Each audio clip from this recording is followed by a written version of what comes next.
C'est tous les jours de manche. C'est tous les jours de manche avec notre Arnaud de Manche qui nous a rejoint pour saucissonner l'actualité. Bonjour cher Arnaud. Bonjour à tous. Voilà, on attend les retardataires. Emmanuel Le Chip. Allez-y Emmanuel, venez donc vous asseoir. Prenez une chaise. Ça l'a troublé d'apprendre qu'il avait une fille cachée tout à l'heure. C'est clair, ça. Je ne veux plus être à côté d'Arnaud. Bonjour à tous. Alors aujourd'hui, on accueille Johanna qui nous a rejoint avec son beau pull de Noël pour fêter ça. Peut-être que la vie d'un de nos auditeurs va changer aujourd'hui. Ce soir, 172 millions d'euros à gagner à l'euro-million. De quoi payer la moitié de sa facture de gaz. Faites-vous plaisir.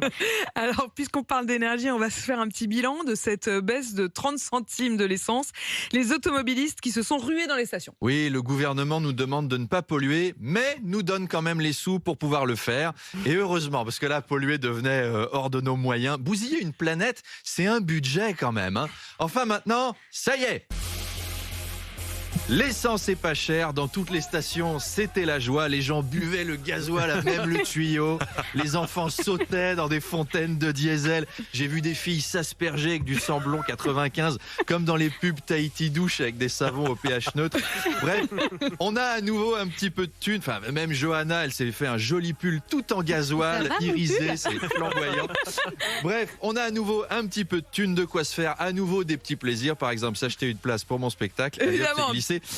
C'est marrant, on est comme des oufs sur le 1,50€ le litre, alors que, souvenez-vous, en 2018, 1,50€, ça nous a donné les gilets jaunes. Comme quoi, soit on a gagné en résilience, soit tout cramé était devenu trop cher pour eux. Avec l'essence à 2,10, tu la gâches pas pour faire des convois de la liberté, pour aller bloquer les rues de Paris qui étaient déjà bloquées.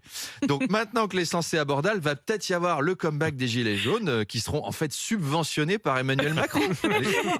Et hier, c'était le premier jour de la rentrée. Parmi les nouveautés, les élèves vont désormais faire plus de sport. Oui, c'est bien le sport. Et le gouvernement a joint l'utile à l'agréable puisque désormais, chaque élève devra pédaler sur un vélo raccordé directement à EDF. 32 voilà la heures solution. par semaine, on a la solution. Éolienne.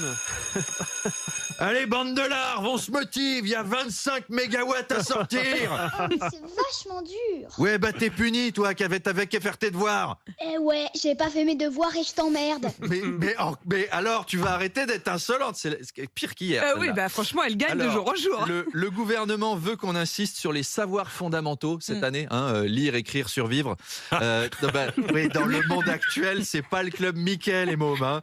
Terminer les problèmes à la con.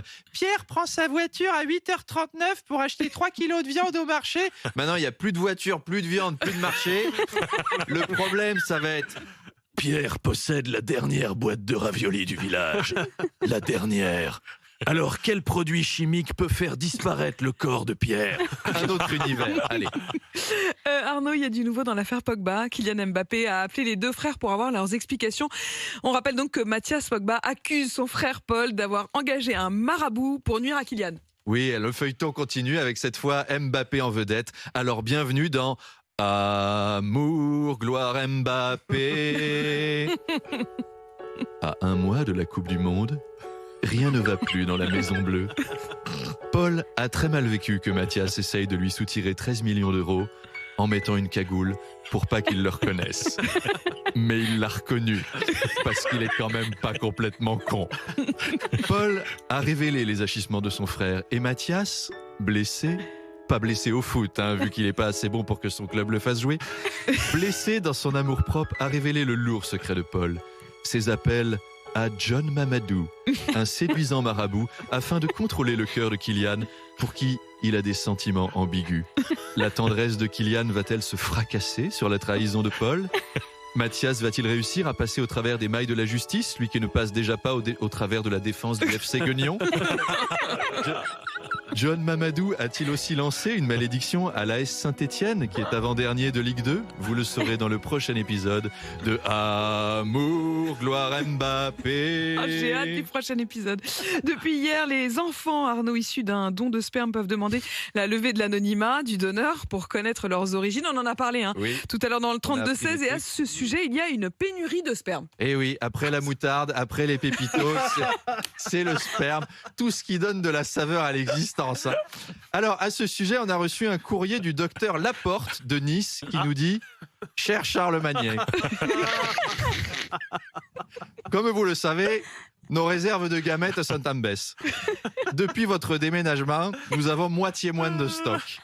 Nous serions heureux de vous offrir un chèque de 160 € si vous acceptiez de revenir. Parce qu'il n'y a pas que chez Total qu'on fait des remises à la pompe. Alors